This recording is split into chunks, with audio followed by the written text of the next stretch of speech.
First of all, you don't know me. We're all about that high school drama girl, all about them high school queens. We'll take you for a ride in our comic girl, cheering for the right team. Drama queens, smart girl, rough girl, fashion but you're tough girl. You could sit with us, girl. Drama queens, drama queens, drama queens, drama queens, drama queens. Hello, friends. I am so amped about today's episode, not only because it was such a special one for my character's journey, but because we have one of our favorite guests on the podcast. Hi, Austin. Hi, how are you? Thanks for having me. I'm so glad to see you, bud. How are you doing? I'm very good. Life is treating me well, very happy, and I'm always happy to come back and do one of these with you guys and see you guys and talk about the show. I know, it's so fun. Rob is here, but had to run upstairs to do a dad thing. But I think we should just get started. Will you tell the people what episode we're watching? Will you read our synopsis for us? Okay. Season 8, episode 13, The Other Half of Me, air date February 1st, 2011. Brooke and Julian's wedding day is finally here. Dreams become reality, secrets are revealed, and wedding hookups are inevitable. The director is Greg Prange. The writer is John A. Norris. It's time. Let's get into it. Hi, Rob. Hi. Hello. Sorry, I had to tend to a baby. Small toddler emergency, but guess what? Put the fire out for now. You sure did. Let's get into a great episode. I loved this sweet opener with young Brooke. I forgot about it, you guys. It's so good. It's like a film. It is. And it's such a crazy thing because as soon as it started, I was like, oh my God, hiding on the porch because the parents are fighting. Oh my God. Oh, in the veil. And it's like, it made me remember this whole chunk of the story that for some reason I had just forgotten about until watching the episode jogged my memory. I loved that device. And the classic car and the bride and the groom by themselves. It's so romantic. And it's like, oh, what a great core memory. It was beautiful, beautifully done. Have we ever met Brooke's dad?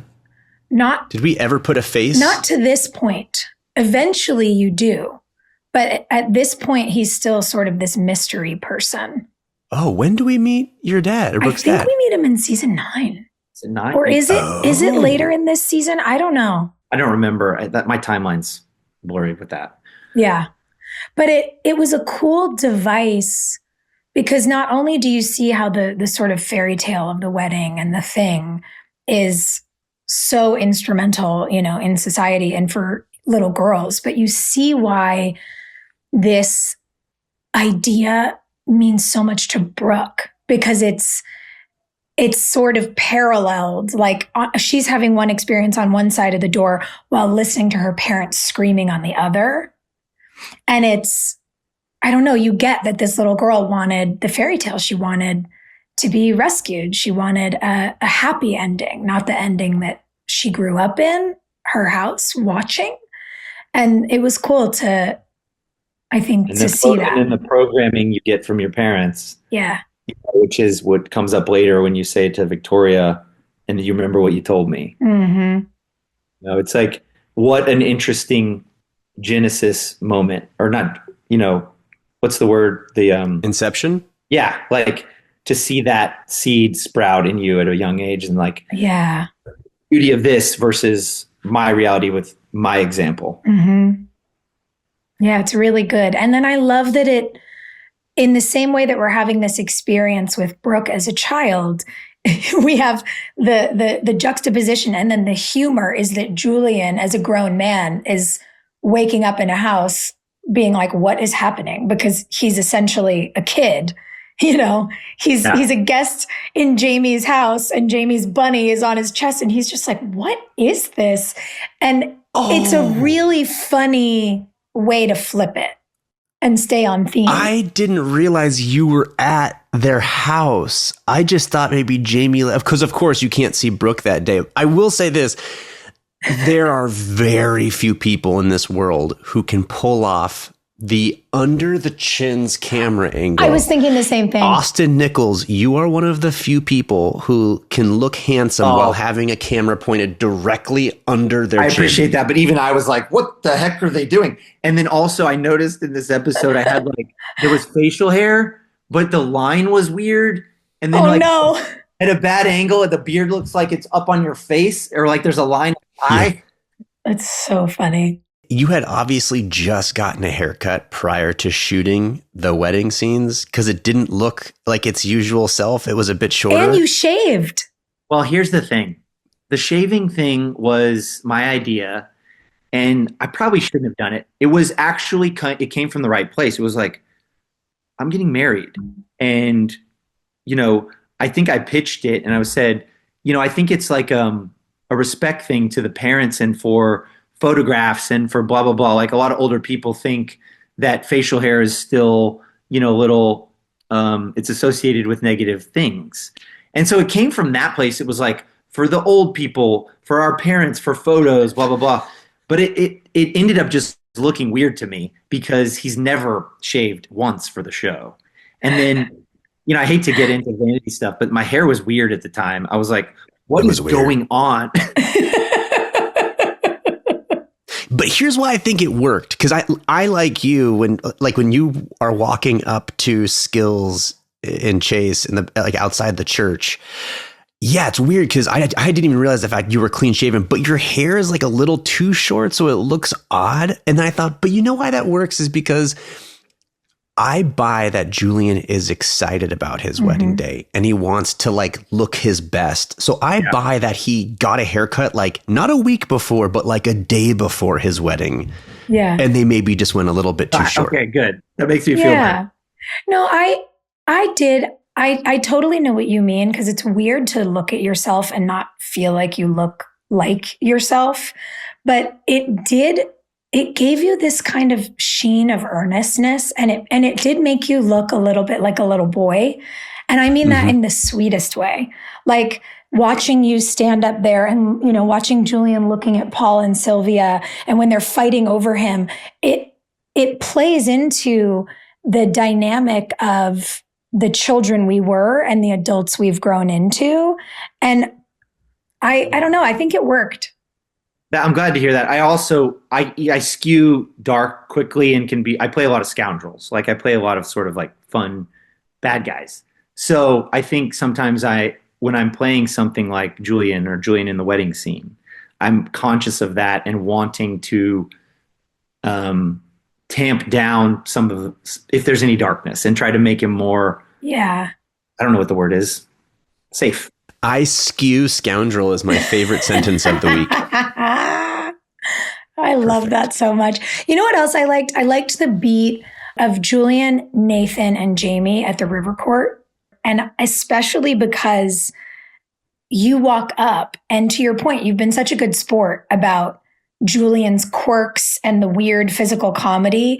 And then for Nathan to toss you a ball and be like, you got to take a shot if you're on the court and you just sink a three and walk away. I was like, we love to see it. I actually, in reference to what we were talking about earlier with some of the nerdy stuff with the high five or flowers or butterflies, that moment maybe landed so well because of the earlier stuff. Yeah. It's the shot and he goes in close up like, maybe it's my lucky day. And it just I was like, oh, it's such a great moment. It's so sweet. It was the payoff of when the good guy finally gets the girl. Getting to see Julian just swish a three on the first try. Because as soon as Nathan passed you the ball, I was like, come on. I know. Don't let this be another thing where he airballs on his wedding day and gets dogged. I thought I was going to miss it. And I even shot the scene and I'm watching the show thinking I'm going to miss and there's going to be a joke. Yeah. No, but it was so good. And for you to be in that moment, you're so earnest. You're clearly so happy. And it's this very sweet, it's just such a sweet scene with these three dudes. And then I love that the humor continues to run because Nathan tells Jamie he's got to give a speech and you realize Haley hasn't told him because they're competing. And it is just the funniest gag to then see Jamie show up with the letter you give him to give to me. And she's like, oh, your dad told you about the speech, did he? The competitive nature. It's great. A mom and someone that young, their son that's that young, is hilarious. It's really, really funny. And it's unexpected because we're used to the Dan Scott, Nathan Scott dynamic of like the dad really pushing the kid. And then here you have like tutor girl ribbing her kid over a speech and being like, what are you going to write about? Are you going to quote literature? Like, it's just really, really funny. Right. I loved you committing to the silly Molly Ringwald dance, Soph. You get a gold star for that. You leaned into it. Thank you. It's a long runner, but that was the thing. I remember when we did it, the scene you and I did, Austin, in season 6, and they literally brought the movie in. I mean, granted, I've seen The Breakfast Club 10,000 times. It's one of my favorites, but they were like, we want you to do a version of this 80s dance and do it badly. And I was like, oh man, I guess we're just doing this. And then, 3 years later, call it right back. You did it great. And I got to admit, when I watched it today, she opens the CD and she pulls it out and then she does the dance, and it made me emotional. I was like, there's something really good in that writing. And this is what's amazing about television. Is that, a couple years later, a couple seasons later, you bring out a moment of where two people fell for each other. Mm-hmm. Pays off in this way. It's just really, really satisfying. Yeah. Well, and I think that's one of the reasons we love making TV, right? Like, don't get me wrong. I love to go make a movie. I love the summer camp experience of it. I love, that it takes forever to get a movie greenlit and then suddenly you go do it and in 3 weeks or 6 weeks, it's over. But man, the long payoff in TV when we get to develop these characters and 3 years later, call back to something and it hits for everybody, even the actors who did it. I think that's one of the coolest parts of our job. 100%. Long form, like there's nothing like it. Yeah.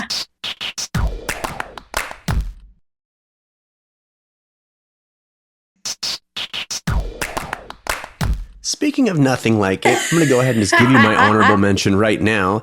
Antoine Tanner. I knew it. He came back just red hot. Yes. He was so damn funny in this episode, man. The commitment, the idea of someone committing so hard to this security. I mean, it's just, I was cracking up. I loved it so much. Way to go, Antoine. And him being so committed to it, basically saying we're not ushers, we're security. He does it all heightened. And he is able to make fun of some of the absurdity of a 9-year-long drama, being like, no psychos, no stalkers, no kidnappings, no nannies. Like, he pokes fun at us. So everyone's in on the joke. And then what I didn't see coming, I also didn't remember this, is that the slutty wedding sex runner turns out to be happening in the limo. And he's like, I also decorated the truck just in case the limo got stolen and got driven off a bridge, go take you the other car.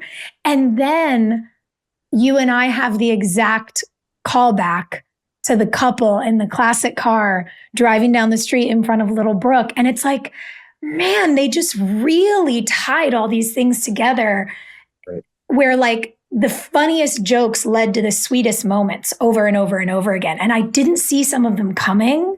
And just like, hats off to Johnny Norris. He wrote such a good script. Yeah.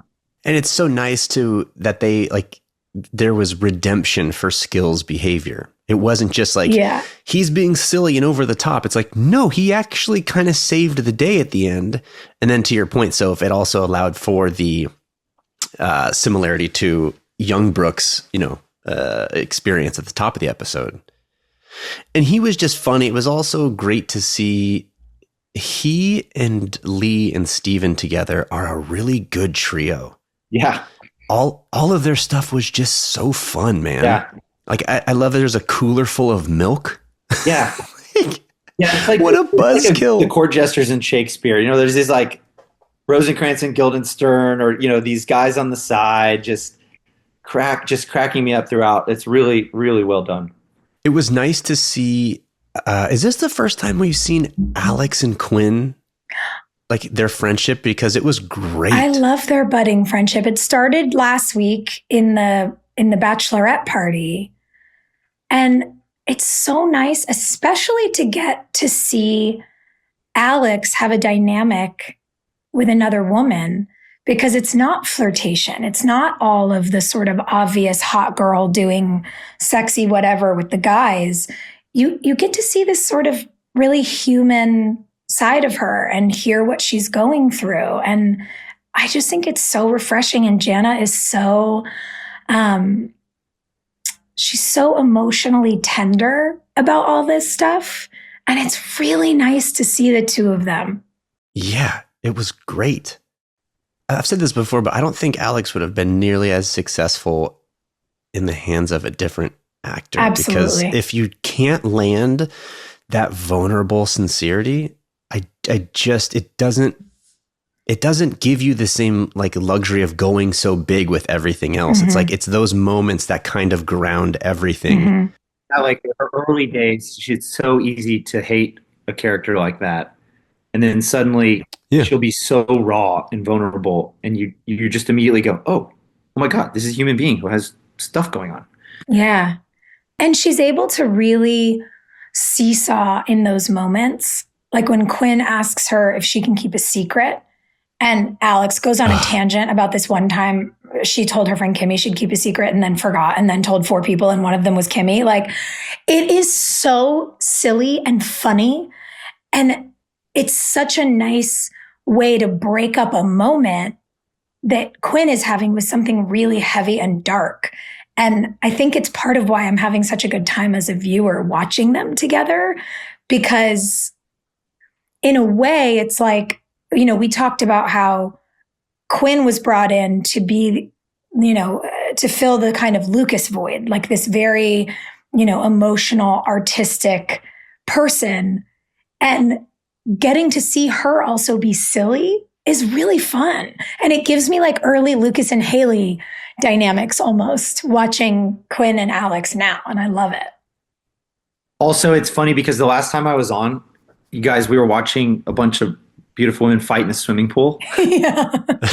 And the men were having beer.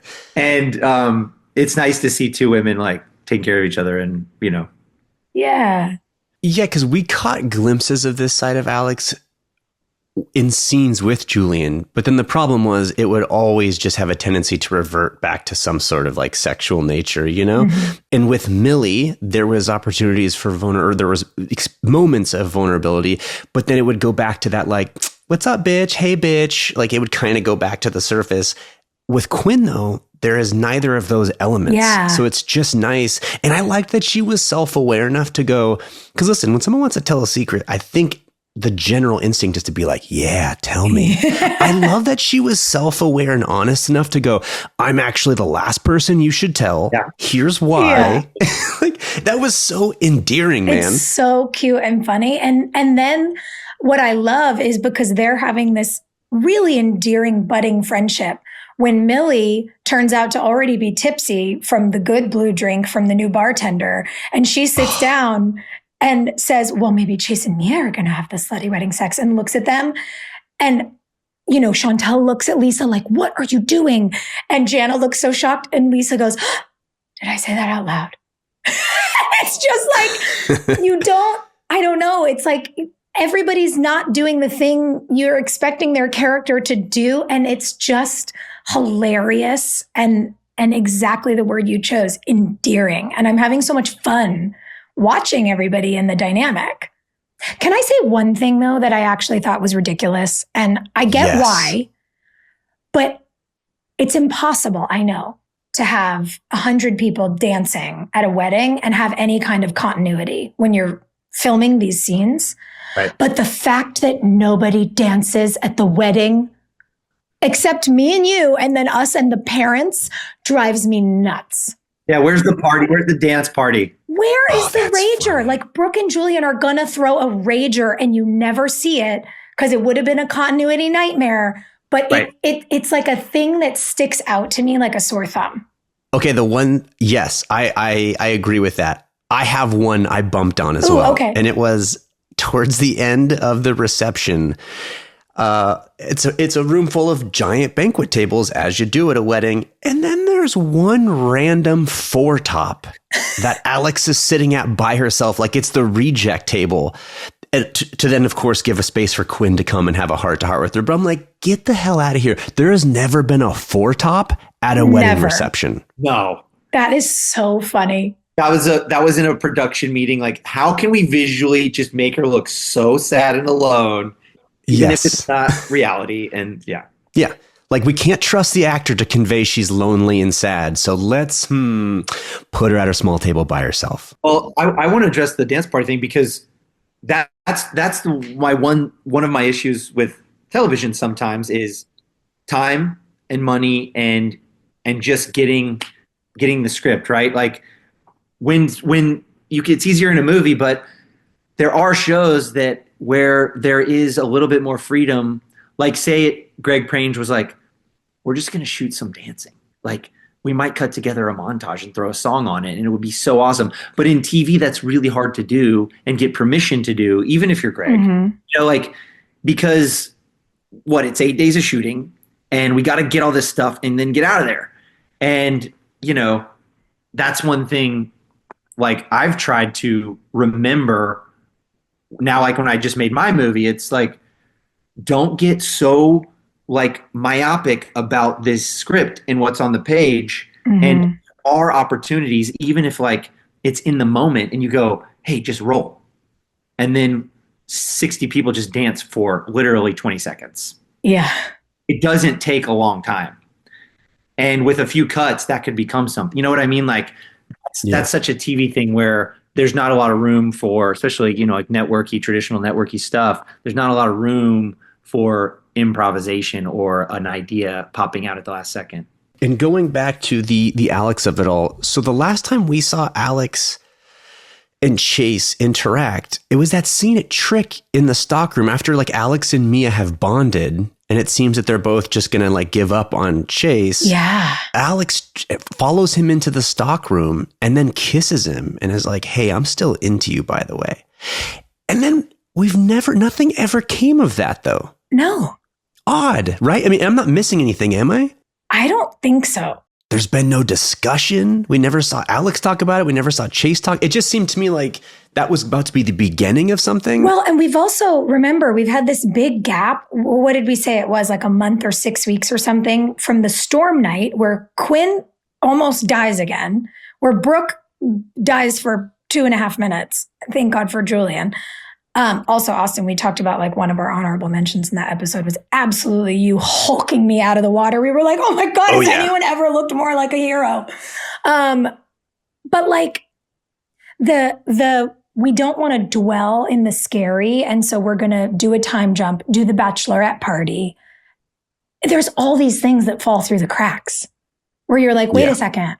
I get that we didn't want to stay in the sads, but also in this gap, we've lost the follow-up to some pretty big story points. Because even when this episode started and Alex was saying to Quinn when they were getting set up, Chase is going with Mia. And she's like, yeah, just as friends. I'm like, wait, but since when? And why would they do that?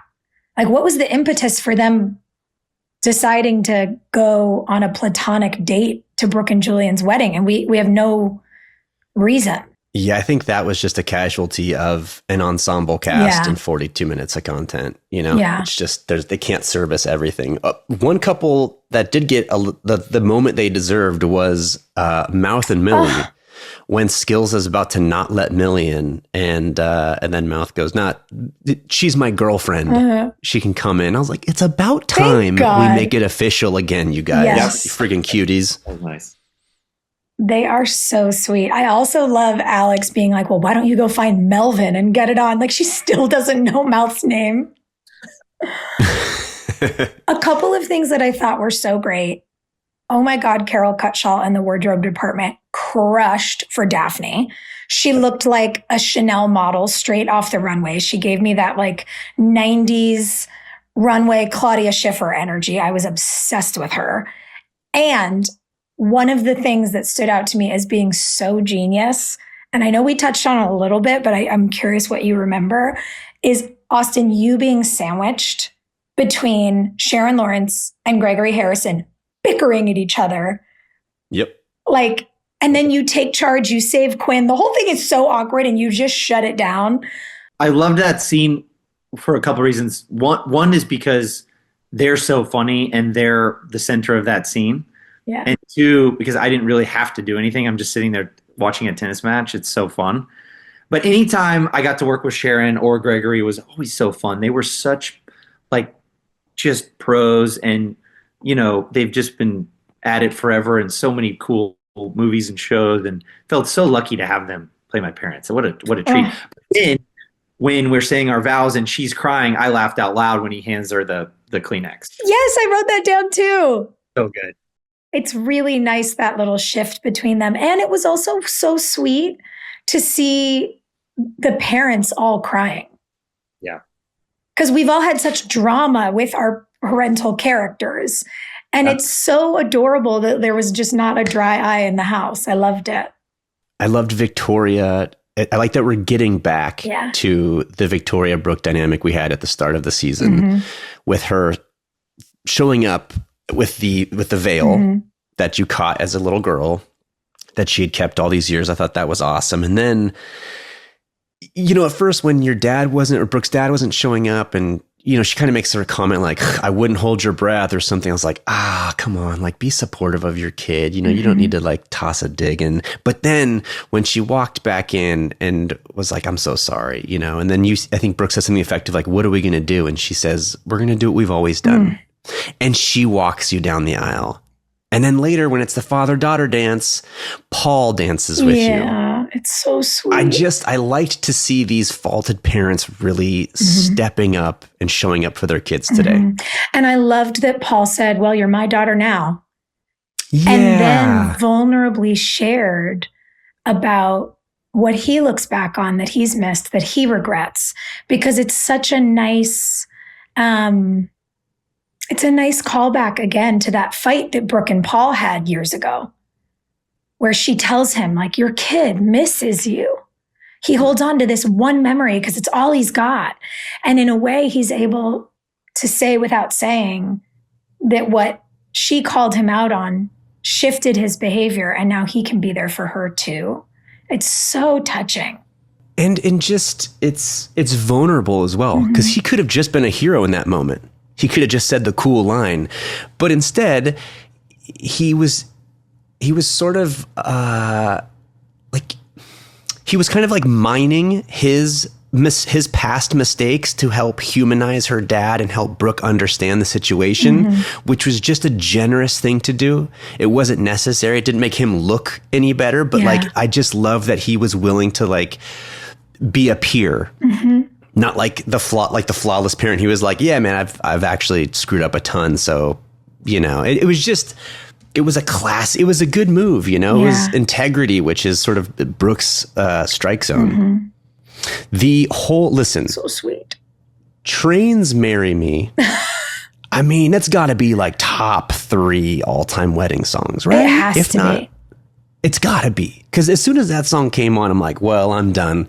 And then that whole montage walking down the aisle was dumb cute. I said this in the Q&A, but like, I have never seen any of your stuff from season 6, so I was thrilled to get to see stuff. Also, shout out to Austin's high haircut in the back of his hair that I had heard about on this podcast, but never seen until this flashback. But it was all so sweet and so effective. And then you guys just did such a good job with keeping everything, like nothing felt reached for. It was all honest, which is all I ever really want to see. It just felt like it was grounded. It was sincere, and it was so fun to watch. Yeah. The token thing with Jamie, the little half token, I was kind of like, in the beginning with the rabbit, I was kind of like, it feels like it was a little half-ass or something. But then when I'm standing at the altar and I hand it to him and I say, I found my other half, it just worked. It made me cry. Yep. And I'm like, why am I being critical of the first scene when that shit works? And when he handed him the token and he said he's looking at his bride at the other end of the church, I got emotional too. It's so good. It was such a good little story about, a little keepsake that reminds you of, this thing you hope for in the future. It was really, really beautiful. I liked that.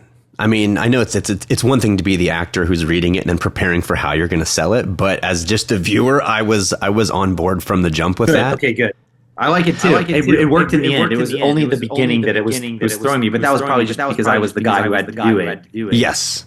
I loved that they took a moment to have fun at Chase's expense and have the Chase clone bartender who even did the finger guns and served a blue drink. But of course, it's like the same way that we emasculate, the show attempted to emasculate Julian. I like the way that it just straight up insulted Chase. And also it works. This drink has just followed him through the years. And it's just, I wonder if there's another runner through the show that's as used as much as that one. That drink is everywhere. Oh, it still goes, because I don't think there's a scene, I don't know if it's happened yet actually, but I know for a fact if it hasn't, there's a scene coming up where we're at Trick, and I think Nathan goes up first and has a sip of it, and he slaps Chase and walks away. And then moments later, Clay comes up and has a sip and also slaps Chase. I mean, he that dude, he gets drugged through the mud over that drink. Tell me, how did you feel about Chase and Mia hooking up in the back of the wedding limo? Amazing. I was not expecting that. I would say, look, the bride may feel differently, but I'm trying to decide if I should share a story here or not. Share it. There was a time many, many, many, many moons ago where I made something happen on the premises at a wedding. And wow. I've talked to other people about it, and it's a thing. People it happens. It is a thing. It's a thing. I mean, I'm not saying it happens at every wedding, but I think it's a thing that happens. And I think it's kind of fun and silly and cute. And of course, you get the oohs and the gross and all that. But I think if it's done right, I think it's kind of funny and adorable.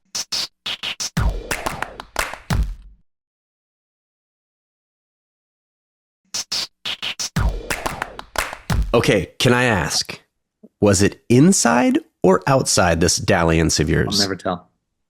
Dang. I love that you're a gentleman most of the time, but right now it's really grinding my gears. You know what I wanted to address was I've been deep in it with my movie with music and trying to get songs. And when I watch television, I can't believe how much money is spent. And the song you mentioned was the Train song.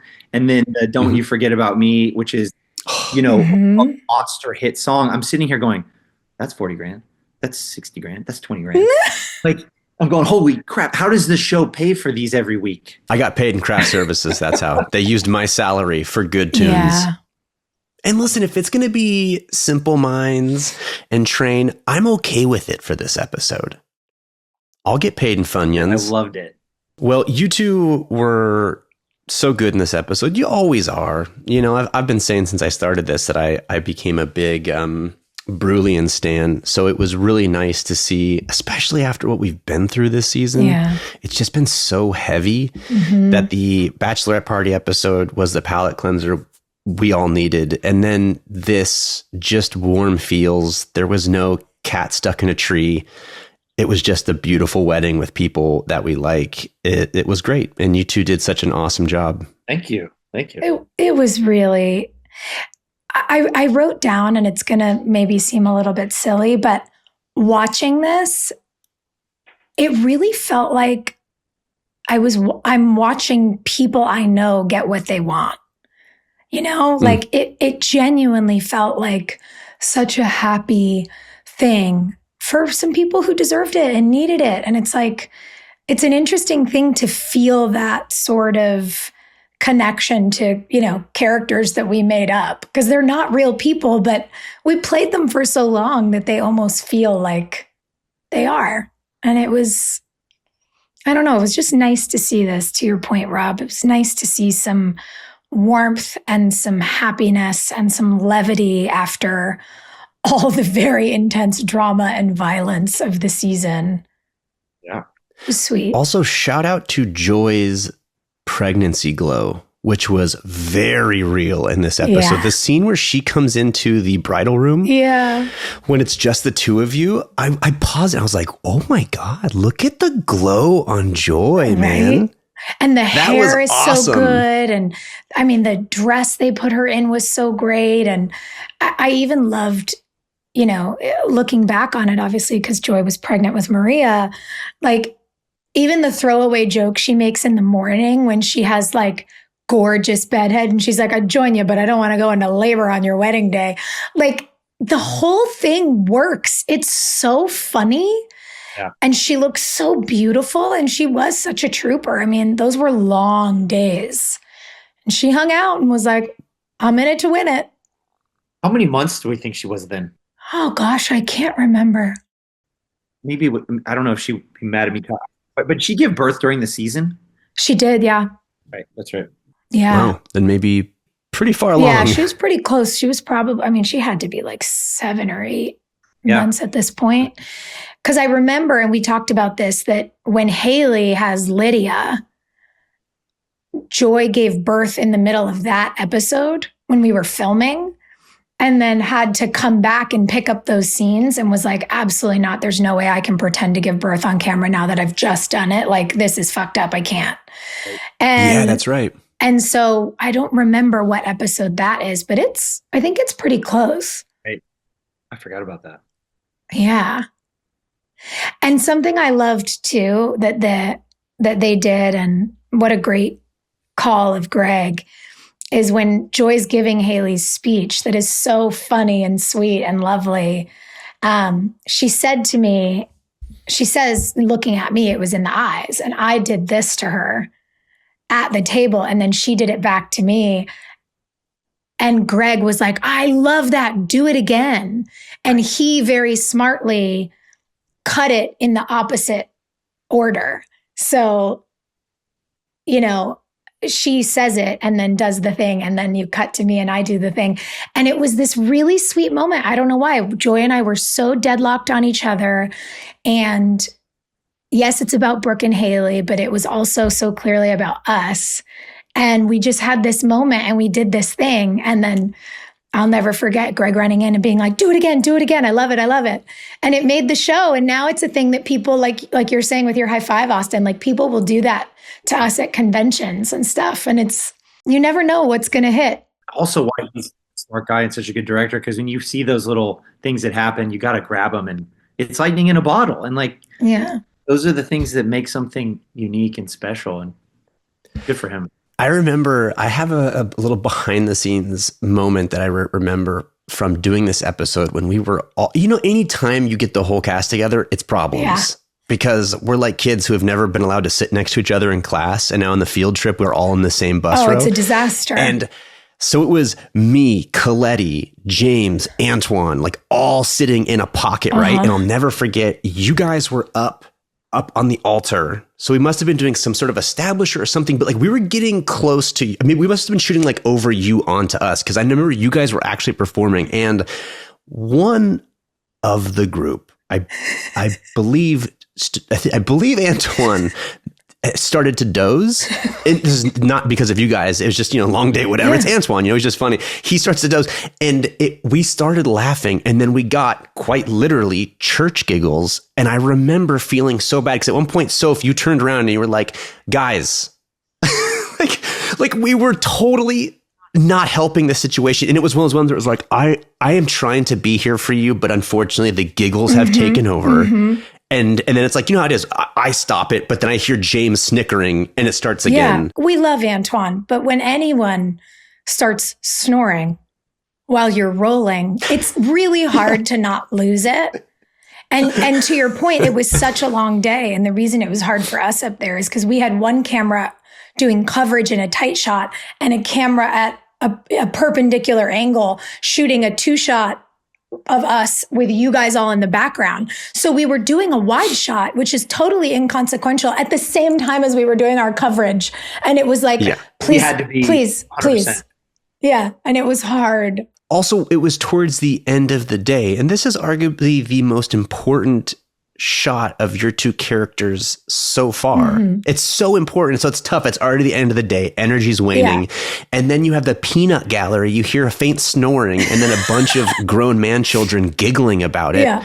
I mean, the fact, again, that you pulled off that scene so well, kudos to the two of you, but I will never forget that moment where it was like, so if it was like you were the mom going like, you better pull your shit together. We're at the Sizzler. Together. Yeah, exactly. People are watching. I will not have you behave this way. But I remember you turning around being like, guys, and just feeling like, fudge, I'm blowing this. That would have been a great little thing. Like at the beginning of the episode, Clay like admits to somebody that he has like a church giggle problem, like a real issue. That would have felt very Clay as well. I'll hold it in the whole show. It would have been great. Speaking of Clay, I liked that when Quinn admits to stalking Katie, that he just let her off the hook. Yeah. I'm glad that it's because we hadn't had a chance to see them, like what their process was of her telling him about that and any of that. But I just appreciate the fact it's like they've been through hell and he's like, I'm glad you're okay. Yeah. Well, cool. You know what? It's such a lovely apology scene.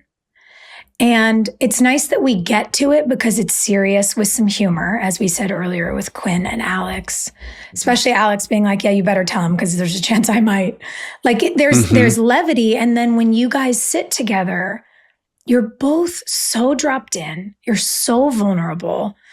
Chantel looks so afraid to tell you this thing. And when she does, and you ask why, I loved that they didn't give her some big justified whatever. She just said, I don't know.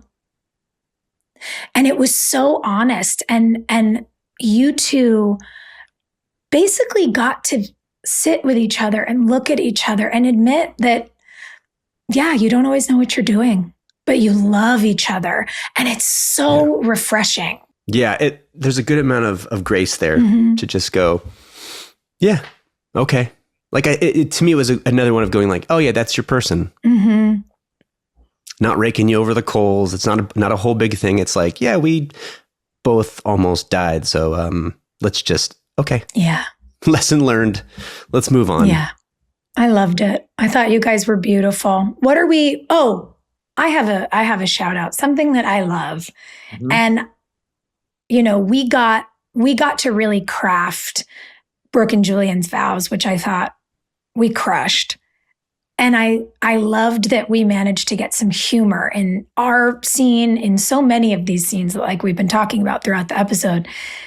I love the moment where we're in the truck and you call me Mrs. Baker and I just call you Mr. Davis and we both laugh. It's like, it's such a perfect button for Brooke to be like, cute. Also, you.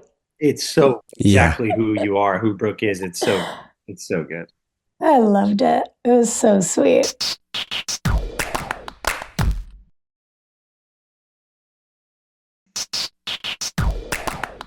All right, we got a question from Lisa. She asks, besides Brooke's father not showing up, there wasn't a dramatic storyline for this wedding. If you got to choose something dramatic to happen at their wedding, what would you want that storyline to be? Oh. It's a good question, but my immediate reaction is no, I don't want anything dramatic to happen at the wedding because that's Skill's whole storyline is preventing it. Yeah.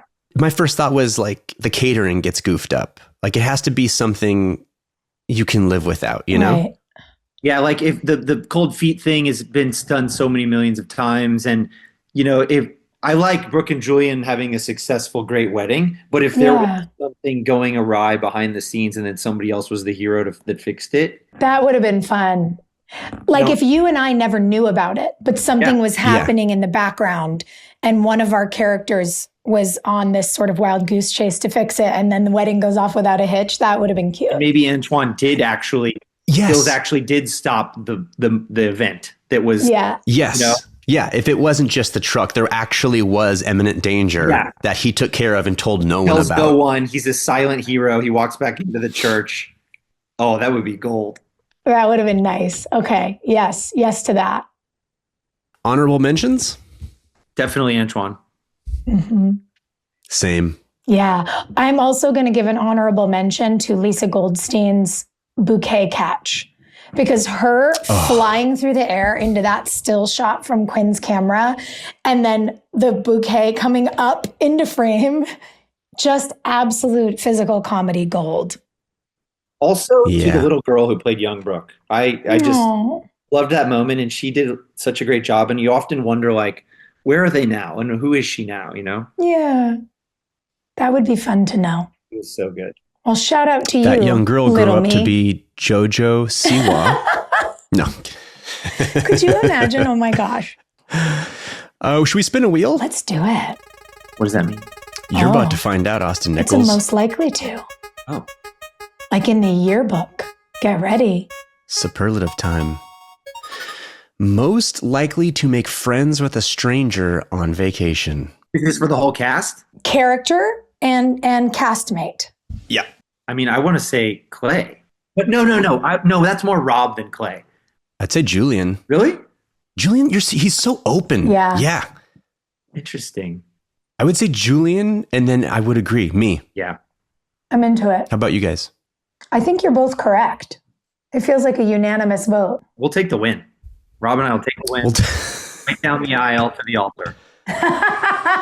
I'm going to write so much more Julian Clay fan fiction. What would our couple name be? Would it be Julie? Clay? Wait, no, Clay. Clulian. Clulian. Clulian? Oh, Clulian. Oh, you heard it first, listeners. I like it. Well, I'll try it out both ways. Okay. I'll put it in all of my fiction both ways, and we'll see which one sounds the best. Let's check.